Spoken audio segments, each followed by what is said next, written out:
What's happening, guys? Today I want to do an episode on how you can thrive in the education system. Here I'm talking about how you can really take advantage and maximize the time you have in the education.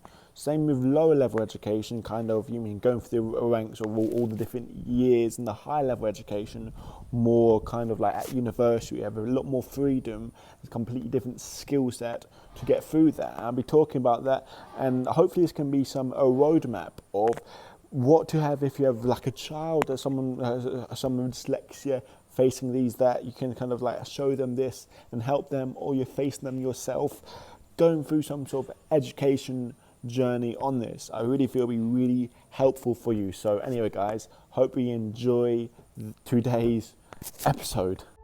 So the big question is this: how can dyslexics like us create a place, a community, a tribe where people at any stage of life can come and solve any challenge, amplify their strengths, and ultimately help them become who they were meant to be, or in other words, conquer their dyslexia?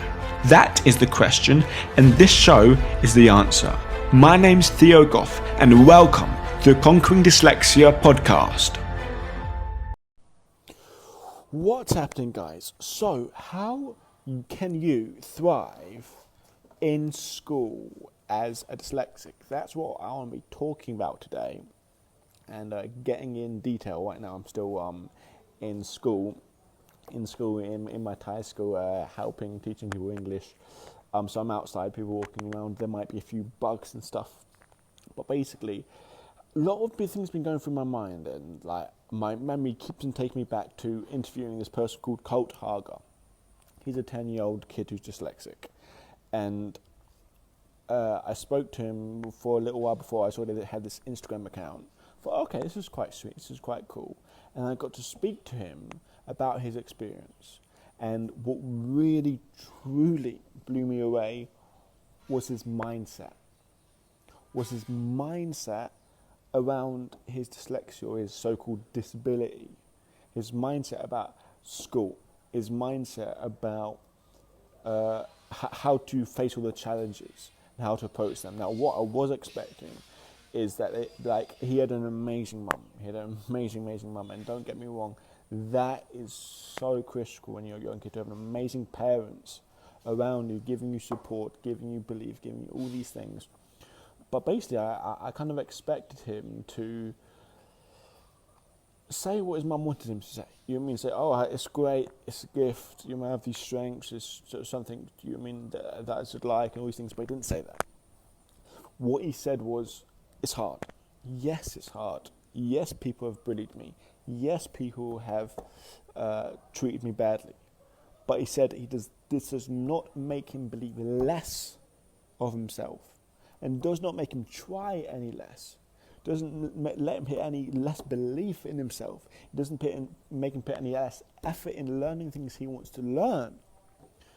And in other words, he said it's about him I forgot the word. It's like taking responsibility, but it's about him being his own self-advocate. He's him advocating for himself. And this simply means that he explained it beautifully. But basically him advocating for yourself means ask for help when you need it. Ask for help when you need it. Like, you see, when your friends need help, you can kind of help them. But ask for help when you need it. And get the things that you need. And do whatever it takes to get what you need. First of all, you have to work out what you need, and then go and take actions to get it. And don't stop taking actions until you get it, and sort of like not making the excuses and not stopping when things get hard. And obviously things get so hard. And I know as a little kid at home myself, I remember I completely flipped 180 when I realised, because in school, you know, it's hard when you feel different than everyone else. It's not like, what's hard isn't the fact that you can't read, or like reading. Like, reading is not natural for human beings. If you're not taught to read, you won't read. But you don't get taught. Someone teaches you to speak. You just end up speaking. Okay. So reading isn't naturally inherited in you mean, I don't want to say our DNA, but in our nature. It's not. It's taught. It's a skill, like riding a bike, like all these other things. It's a skill, and we have to get skilled into us. And what's the hard part? Isn't the fact that we find it so hard to do that. The hard part is that we can look around at everyone else not doing that, and because we can't do something that everyone can do, that changes the way other people behave to us, and it changes how we behave to ourselves. And mostly we behave to ourselves in such a more negative way. We behave to ourselves, we belittle ourselves, we tear ourselves down again and again and again. And we create all these different stories, all these different reasons about why it's happened. And how can we do to not do it? Like for me, my one was, like, why has this happened? I don't know, I'm different. I think I probably thought I was stupid. I was dumb, I couldn't do it. And my big thing was, okay, because I was a massive kid back, not massive, but you know, the biggest one in my class. So my thing back then, this is when I was in year 3, 4 maybe, is to hurt you before you have the chance to hurt me. Because I'm going to be a bully, so then, like, people be scared to make fun of me because I was that bully. That was my defense mechanism against that, against those problems, against those little issues. And so me doing those sort of things helped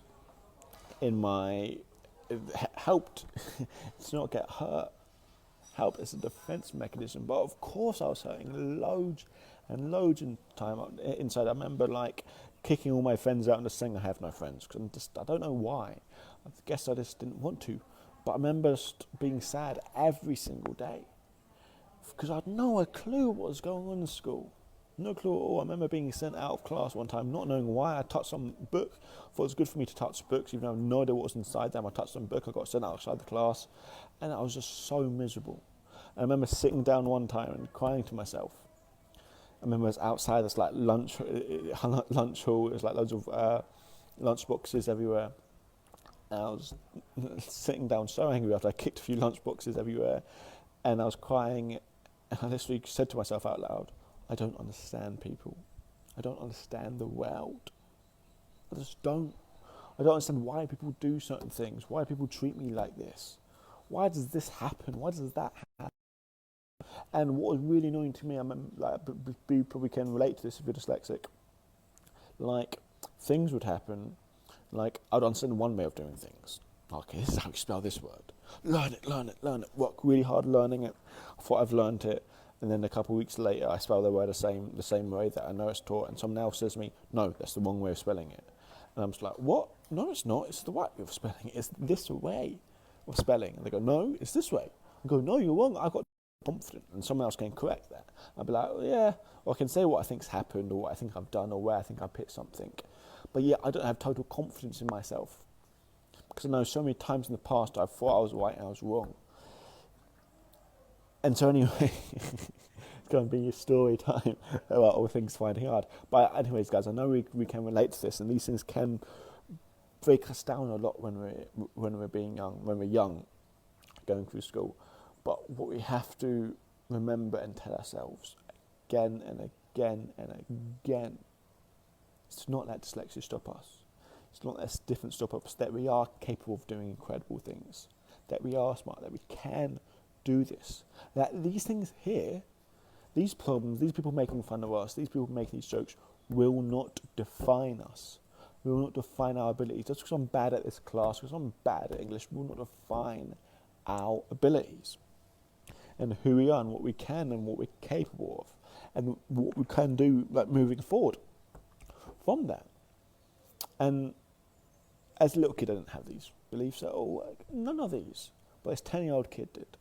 This 10-year-old kid knew the power of taking responsibility, or knew the power of being a self-advocate and standing up for yourself, understanding what you need.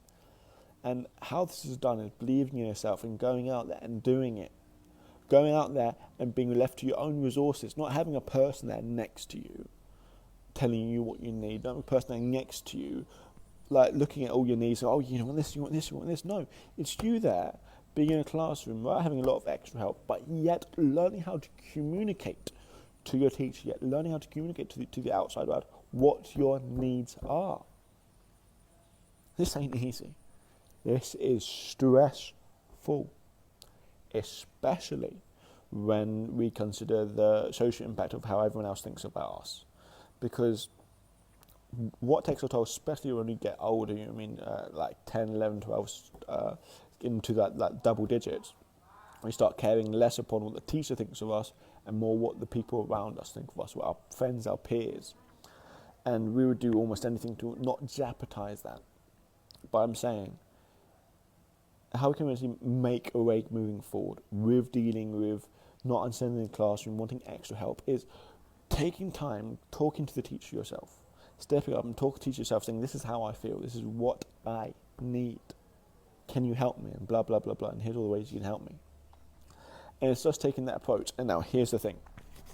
When you take action for asking for help, there will be teachers, there will be people that won't listen to you. And the reason why they won't listen to you isn't because they're mean, isn't because they're nasty, isn't because they don't care. It's because they have their own story about what's going on. It's because they're dealing with so many other people and they have to categorize things. They can't deal with each person individually. Now, that's what teachers should do. But yet it's a very hard job with everything they've got going on, and some teachers aren't as good as others. I'm being totally honest, some teachers are not as good as others when it comes to it, so it will not take the time. But guess what? That's how life works.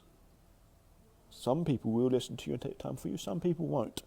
But that's a fact. But what's not a fact is how many times you try, because the only time I believe when you fail is when you don't try. The only time I believe you fail in getting the help is when you don't try to get the help. If you try to get the help and it doesn't work, fair enough, try to get help again using some different strategy. But if you don't try, you'll always fail.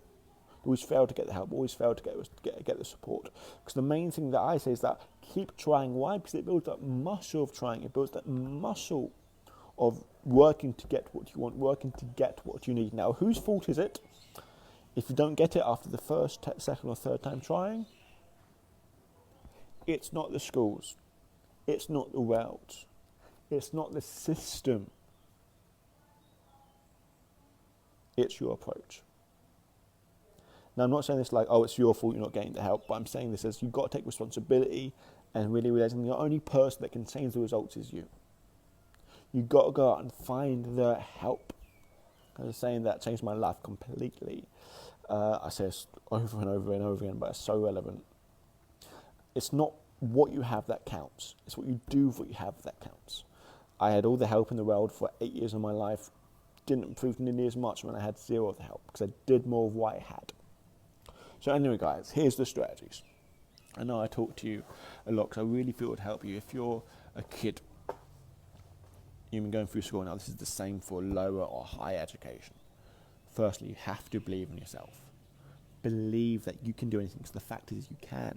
Have so much self-belief and have a belief that no one and nothing will stop you, no matter that people laugh at you, people do this, nothing will stop you getting what you want, asking for help. And number 3 thing you have to do is self-advocate for yourself. Work out what you need and come up with a way of getting it, and go out there and ask for the help. Will it be embarrassing? Yes. Will it be hard? Yes. Does that mean you have to go in front of your class in the middle of lesson and say something to your teacher? No, it means you have to find out how, I'll say, can I speak to you at the end of class, or can I come in class a bit early to speak to you? And doing those sort of things. But taking action to finding for help is the most important step. Why? Because it trains you. It trains you in keeping going forward. It trains you in getting what you want, really. Now, will there be times you ask for help and people say no? Yes. Will there be times you ask for help, people think you're being rude, people take it the wrong way? Yes. Give in a sense, really just being authentic in yourself. More often than not, it'll be yes. And more often than not, there'll be processes going forward. A lot of times they say, oh no, I can't help you, but here's who can, or here's what I would do if I went in your position. Go step, step, step, step. And if you ask something and they go, no, I can't do that, or no, I can't have that, you say, okay, how else can I do this? How else can I to take me towards this goal? Because there's you ask someone, if they give you a blank no, you go, okay, how else can I get that? You ask them. And more often than not, they'll give you a few different ways of doing it. Because they're like, well, I can't help you. That it takes a very rude person to say, no one else can help you, or sorry, I can't give you that information. Very, very rude people.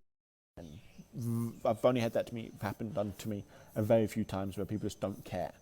People just don't give you any information. So, anyway, that happens. And one final thing I want to say, if you're in early education, don't believe basically the lie that's saying if you struggle in grade 1, grade 2, grade 3, early education means you're going to struggle in the future. That is a lie. That is not true. Basic stuff. It's hard for that to go in, especially as a dyslexic. But as you go on, when you build upon those things, because like start you need to learn how to read words, and then after that you need to learn how to use words to gain more information. Now, to gaining more information is the taking all the bits of information, learning it and then putting it into your own words, and it's learning at your own rate, and it's doing things where you have more freedom in your education. Is really when dyslexics can come into their own. It's really when you're in the higher education where you just throw out the textbook of how you're supposed to learn, throw out the rules of like, okay, this is how you learn, this is how you read, this is how you do everything, like they do when you're younger. They tell you exactly how you should learn, and they give you exact practice, exact homework on what you should do. But when you're in later life, you can learn any way you want, and that's when we got throw out the rule book and learn what works for us. Learn how we learn, because we learn different than everyone else, because we have different wiring, different processing than others. So yeah, that's how we do that. And please don't believe that you're done because you really struggle in the first couple of years of life, because the first couple of years will not be like the rest. And I promise you that the real life is not like school does not set you up for real life.